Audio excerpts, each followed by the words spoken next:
Hello, everyone. Welcome to this session entitled Leading Ourselves Through Change. I'm going to go ahead and share a few slides with you here. And a big thank you to Steve for inviting me to give this presentation. Okay. So a little bit of brief background on me. My name is Julie Wilson, and I'm the founder and executive director of a nonprofit called the Institute for the Future of Learning. And our mission is to help transform this one-size-does-not-fit-all model of education. So change, we find ourselves very much amidst an alternate reality right now. Lots of references to the phrase the new normal. I think we are, I think it's bigger than that. I went through the 2008, 2009 recession, and I remember back then there was lots of conversation about this new normal. I think this is much bigger. I think we're at the beginning of a disruptive decade. I think this is the start of potentially a very different way of education. The potential is there. The potential also lies in doubling down on more of the industrial methods. I'll talk about that in just a moment, but we have an incredible opportunity before us. The big question, I think, is how do we lead ourselves and each other through this time of tremendous upheaval and of change? And there's a quote by Eric Hoffer that I love, and I'll share this with you. So Eric Hoffer was a longshoreman, a writer, and a philosopher. And he said that in times of profound change, the learners inherit the earth while the learned find themselves beautifully equipped to deal with a world that no longer exists. And I would argue that for too many children, too many teachers, too many administrators, we have inherited an educational model that basically equips us for a world that no longer exists. The vast majority of us are also products of that model, and the model is based on predictability. And here we are finding ourselves amidst much unpredictability, and a lot of us are struggling to find our way. I'd like to share a model of, of different kinds of change to help situate what I'm about to say regarding large-scale change and how we lead ourselves through it. So this model is from Tony Buono and Ken Kerber. And on the vertical axes, we can see organizational complexity. And on the horizontal axes, we see socio and technical uncertainty, which is a long way of saying the extent to which the systems, processes, and people are known and understood in order to implement the change. For the most part, we're typically good at directed change. If there's not much uncertainty and there's not a whole lot of complexity, it requires good project management and a solid communication plan to go along with it. Schools and larger organizations are, for the most part, pretty good at planned change. That's when we bring a large group of folks together across section, inside and outside the community, talk about our vision, what might be possible, and breaking that down into milestones. Where I think collectively we have work and growth to do is the third option here called iterative changing. And with iterative changing, that's when we're faced with a lot of complexity and a lot of uncertainty. And I think we are very much in that zone right now. And Kerber and Buono do a nice job of breaking down the characteristics, goals, process, etc. for each of these different kinds of change. So directed and planned, directed top-down hierarchical. With planned change, we have that roadmap. With iterative changing, it's much more of a spiral. And on the iterative changing side of things, it's all about experimentation, improvisation, coaching, guiding, collaboration, the need to act quickly, improvise, learn, react. We're all improvising right now. None of us know what the world is going to look like next Thursday, never mind planning a year from now. So we're very much being faced with, I believe, the invitation to really build this skill around iterative changing and to build that muscle. which is difficult. Again, I'd like to get to some of the transitions that we're facing right now, and whether or not you're inside school or outside of school, as a parent, as a student. When we think about the behavioral changes that are needed, that are being required of us right now, oftentimes, in particular within an educational environment, our goal as adults is to mitigate risk where we can, to bring predictability where we can, to exert control, particularly in a leadership position, to make sure that we have the answers and we know what the heck we're doing and what we're talking about, to basically stay within your own swim lane, stay within your departmental lines, don't go telling somebody else how to do their job. Make sure that our rules are clear where possible, and also when it comes to the education system, the norm is that we value and prioritize what we assess. So I think we're in the middle of a major transition right now where we're being invited to go over to the right-hand side here of the continuum. And in a lot of my work helping school leaders lead change, pre-COVID, this was seen as optional. Some leaders would opt in, some would opt out. I think it is no longer optional, not only for schools, for teachers, administrators, leaders, but also for parents and for students. And that's really challenging.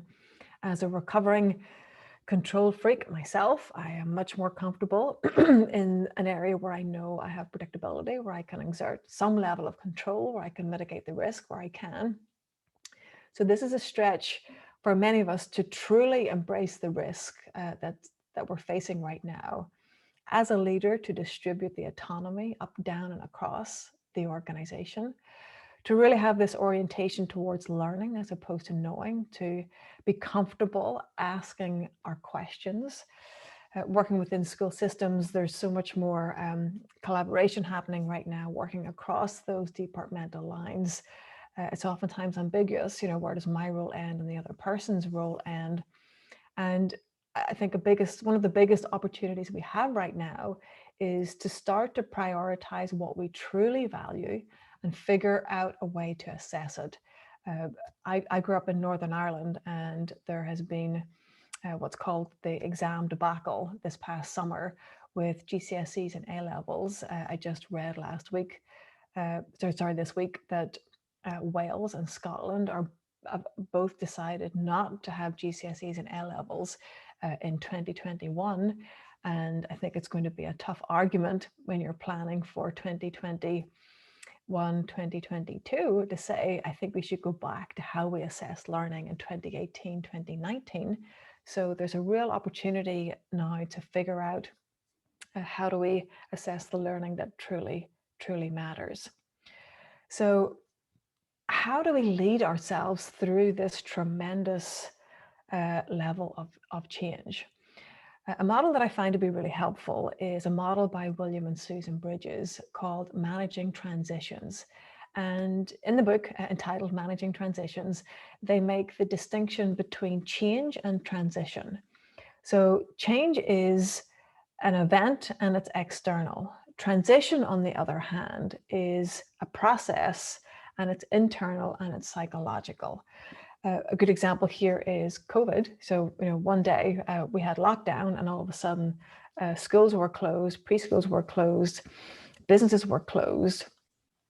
We find ourselves in the middle of a transition right now where many of us realize that, positively on the more optimistic end, there might be some semblance of a return to something resembling a normal everyday life mid to late 2021.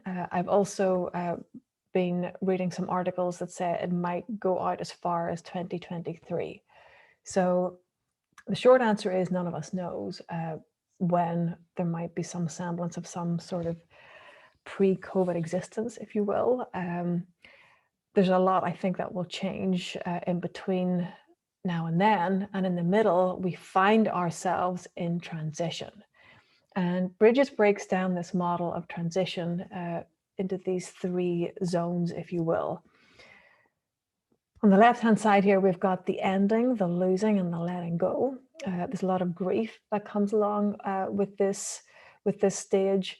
I know right now, for example, many of us are experiencing the loss of a lot of, everyday rituals that we have. Birthday celebrations, weddings, births, etc. How those are celebrated. There is the grief of old ways of living, and knowing that we probably won't be experiencing those at least for another 6 months or so. When it comes to professionally, the biggest loss that I see folks experience when they're going through change, particularly in a school system, is the loss of professional competence. So if I have taught a certain way in a classroom for whatever number of years, and all of a sudden I find myself needing to design and facilitate really engaging learning through nothing more than a screen, I'm experiencing a loss of competence. I know friends of mine and colleagues, teachers who have been in tears because they just feel like they cannot establish the kind of learning environments that they're used to establishing, and with that comes a lot of with tremendous loss, and this feeling of, how do I move forward? Where do I move forward from here? In the neutral zone, this is equal parts chaos and creativity. So it's incredible learning happening. Those friends and colleagues who are teaching online, I've also been sharing some of their peak moments, their high moments of establishing a different level of connection with their students, some more so than others. This sense of professional rejuvenation. I know, for example, even just within my own family, just a real grounding in what really matters and what can we change and do differently that might be helpful here. So the neutral zone is what we would refer to as a liminal state, where we've experienced the ending and the new way, that sense of renewal has not yet revealed itself. It's underway. So as human beings and as rational adults, of course, we want to have a nice, smooth transition here through these zones. But in reality, it's a lot more messy, and it looks a lot more like this.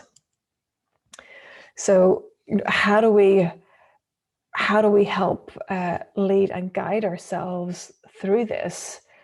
We've got the loss, the closure, the saying goodbye. We have the in-between time, and we have the potential of a new chapter, the potential of renewal. And I oftentimes lean on Alvin Toffler's quote, the great futurist, who said, "Our moral obligation is not to stop the future, but to shape it, to channel our destiny in humane directions, and to ease the trauma of transition." And I used to use this quote pre-COVID. It's, I think, all the more pertinent as we are amid this global pandemic. I think this is the job of all of us within the education system, parents alike, is to help ease this trauma of transition. And we need to ease it for ourselves as we ease it for others. When it comes to change, leading change in any school or district, I often refer to the fact that it's more of a marathon than a sprint. COVID is exactly the same. This is a marathon, not a sprint. A good friend of mine said that she felt at the beginning of the year in the spring, whenever the school closed down, she could, quotes, do it for another week. She could do it for another week. This was in late March and early April. But when she got that email to say that, okay, school was going to be closed for the rest of the academic year, at that point, she felt her knees and started to cry. But whenever there's part of us can keep going if we know that it's only for a short period of time. But the more we realize it's a longer period of time, that can be demoralizing. I think it can also be an opportunity to say, okay, well, if this is long term, how do I gear myself for the longer term? How do I take care of myself and others, coach myself and others through what could be a longer term process? Another point I'd like to highlight here is I believe there is an opportunity with the global pandemic, with COVID, to really take a step back and look at the education system from first principles and really ask ourselves, is it designed to prepare our children for what we all know is an unknowable future? There are so many elements of it that are basically a hangover from the 19th century and the way it was originally designed. And I think there's a tremendous opportunity to redesign the system in a way, given the fact that we're in this liminal state right now. There are choices that we can make to really help foster more meaningful and deeper change. And that requires leading ourselves through this process as well. And there's a model which you might have seen before, and which is a model that I love. It's from Joseph Campbell called The Hero's Journey. And I've renamed it The Learner's Journey, as so often when I speak with school leaders, with teachers, with parents, they might come up to me after a presentation. This was back in the day when we were meeting in person. And they would say, Julie, I don't think of myself but as a hero by any stretch, but here's an idea that I have for change. And that's a good indication that you are indeed a hero, because the hero's journey is basically taking that step from the known world to the unknown world. And the process looks something like this. So first of all, you have that call to adventure. And this is the idea that you have, the sense that there's something bigger possible here, there's something different. And too often when we hear that call to adventure, immediately the fear, the uncertainty, the doubts can oftentimes come up almost simultaneously. The next stage in the journey is meeting the mentor. And I've seen the mentor take many shapes and forms. It might be your partner, it might be a colleague, it might be a friend, a family member. It might even be your own internal quiet voice to say, I think you can do this. I think there is a baby step that you could take here on your path. And that's when you make the change, the transition, if you will, from the known world to the unknown world. Now, when you take that step, you'll find challenges, of course, and you will find your tribe or your crew. You will find the people of like mind and like sentiment who share this vision with you. Working through the challenges, finding your tribe, you will hit a stage, sometimes called the abyss, sometimes called the cave. Whatever the terminology is, you will likely find a dark night of the soul. And the challenge and the opportunity here is nobody else can go into the cave with you. That is your own internal work to do. But that's where the boon lies. That's where the treasure lies. That's why you're on this journey in the first place. This is what you're here to learn. And having learned it, having really having discovered the treasure, returning with the boon, as it were, you've got a whole new level of understanding, of learning, that you can then share and bring that back and be a mentor to others. So again, this is a model that I would often share with coaching clients leading change, with school teams leading change. What strikes me when I look at this model now, amidst a global pandemic, I think we are all being shoved into the unknown world, whether we like it or not. And again, as a recovering control freak, I always try to find, where is my capacity to act here? And the vast majority of us really only control three things: what we think, what we say, and what we do. And with that comes your agency. So as we're all joined together in this global pandemic, I would ask you to think about, what is your call to adventure? What is this pandemic inviting you to do differently, to be differently? And how might you lead yourself through this change through that lens?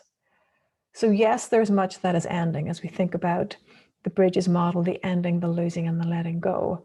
But there is some version of you in that renewal state that is being called upon right now.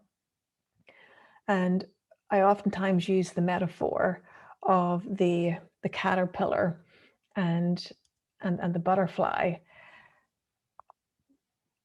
So I remember when a teacher told me that in the chrysalis, the caterpillar dissolves and then becomes the butterfly. And I remember thinking that I had thought that the caterpillar went into the chrysalis, but then just grew wings and came out. I didn't realize that the caterpillar actually dissolved. But the beauty of the caterpillar is the caterpillar contains the DNA of the butterfly, and it's in that chrysalis, and the caterpillar becomes mush, that DNA of the butterfly starts to take shape and form. So within you is the DNA of what's next. Within you is the DNA of that call to adventure. I don't know what that is for you. It's different for each of us. But I love this quote by Albert Einstein, where he said, "I must be willing to give up what I am in order to become what I will be." Growth always requires, true growth always requires embracing uncertainty and insecurity. You have to, it's like the trapeze artist, you have to let go of the other bar as you reach for the other bar. And that's hard. As human beings, we are wired. It's wired in our neural pathways to try and mitigate risk where we can, because that kept us safe. We are all here because we successfully dodged the saber-toothed tiger, and we successfully leaned on that negativity bias that we have. At the same time, we are in a very different reality as we sit here in 2020, but we still have the same neural programming that thinks that we're in a saber-toothed tiger, life or death experience. There is an opportunity here to really start to engage a whole other different part of your brain and really listen to that inner voice that's saying, there is something different here that I want to be, do, or have, and to really listen to what very often, more often than not, is a quiet inner voice. So a few thoughts on how we might get ourselves, how we might navigate ourselves, how we might hold ourselves through this hero's journey. The big one for me is hope. And I am an optimist. I am also a realist. And I believe that we don't get too far without hope in the world. I remember having a lunch one time with one of my board members, Tim Lucas. Tim co-wrote Schools That Learn with Peter Senge. He's a great systems thinker. And we were having lunch with another great systems thinker who threw out on the table, I think there is a sixth discipline. If you're familiar with Peter Senge and his work on the 5 disciplines, you have mental models, personal vision, personal mastery, team learning, shared vision, and systems thinking. And I didn't say it at the time, but the minute he said, I think there's a sixth discipline, my immediate thought was faith. Faith or hope. Because you can have all of those 5 disciplines in place, but if you don't have faith, if you don't have hope, I don't think you're going to make it. You're not going to see that change be realized. And what I love about hope is there's a science to it.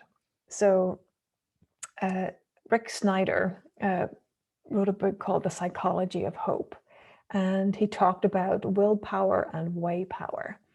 So a few hints and tips here from Snyder, and related to the hero's journey, is getting really clear on what you want, the change that you want to see, grounding yourself and why that is important, how your life and the life of others will be better when you have achieved those goals. So really grounding yourself in a very clear picture. If you were a movie director, what would those scenes look like? What are you wearing? What's your context? What are you looking at? What are you surrounded by? And I believe in the power of dreaming really, really big, going for what you really want, and taking tiny baby steps with relentless consistency towards it. First step is to dream big. And I love this sentence. There's no way I could.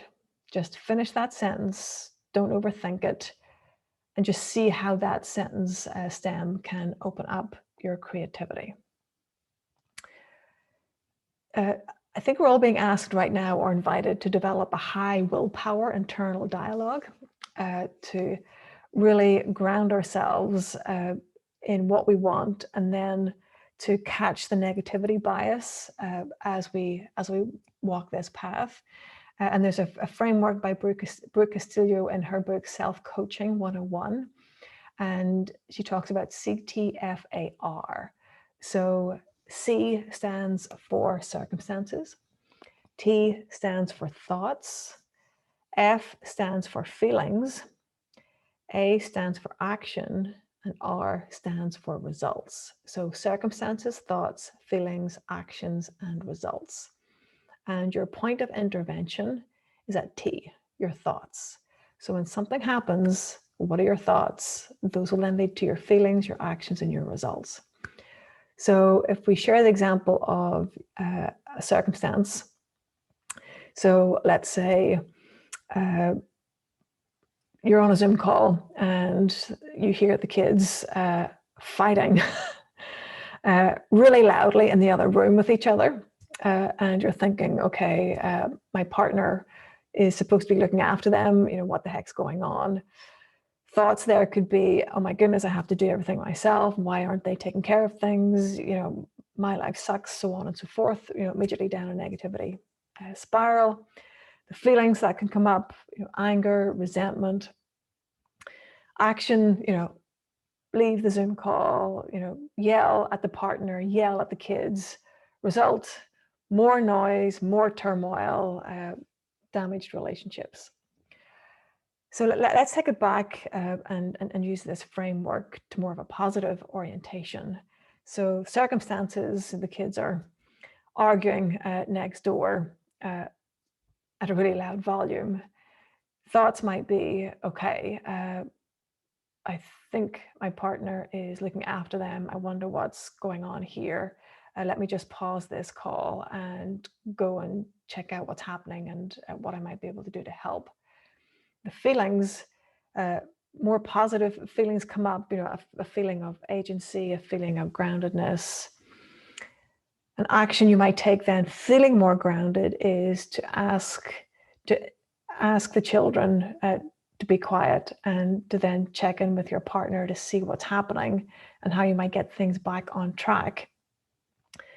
You might have a brief conversation to say that everybody needs to go out and take a walk, and you'll do that after you've finished your call. The result would be maybe a more quiet household. So this framework I find to be helpful if I find myself going down a negative spiral, because the thoughts, that's where your point of intervention is. That's not to say that there'll always be some positive outcome. That's not guaranteed by any stretch. But what I find is that if I really stop my negative thoughts, I stop the negative feelings, and I reduce the likelihood of a negative outcome.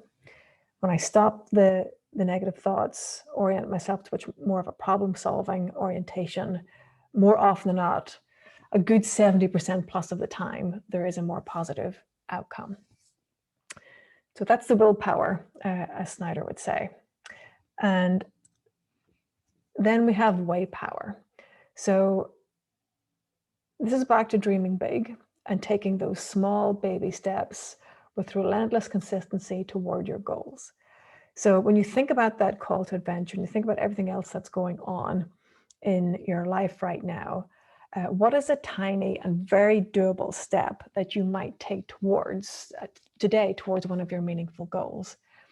I think what many of us are experiencing right now is loss of control and the tremendous levels of uncertainty and ambiguity that we're experiencing right now. But if you could ground yourself in, what do I want? What's my call to adventure? What are my hopes and dreams? And what's a tiny baby step that I could take today towards them? That gives us much more of a sense of agency and a much more positive orientation. And I'm also a great believer that leadership is an act, not a position. You may or may not be in a position of formal leadership, but you can always, always, always be a leader of your own life. And that's where our power, that's where our sense of, as our internal seat of authority, if you will, that's where that resides. Okay, I've come to the end of my comments here. I encourage you to go to the IFL website and feel free to sign up for the newsletter there, which is free, and other free resources as well. I'd also encourage you, I'll put a link on the notes at the bottom here. I've got a free download of the Hero's Journey Companion Guide. So I really encourage you to download that guide, maybe buddy up with a colleague or a friend or a partner, and really ask yourself, if you could do anything, what would you do? If anything was possible, what might you do? And really start to embrace your own call to adventure.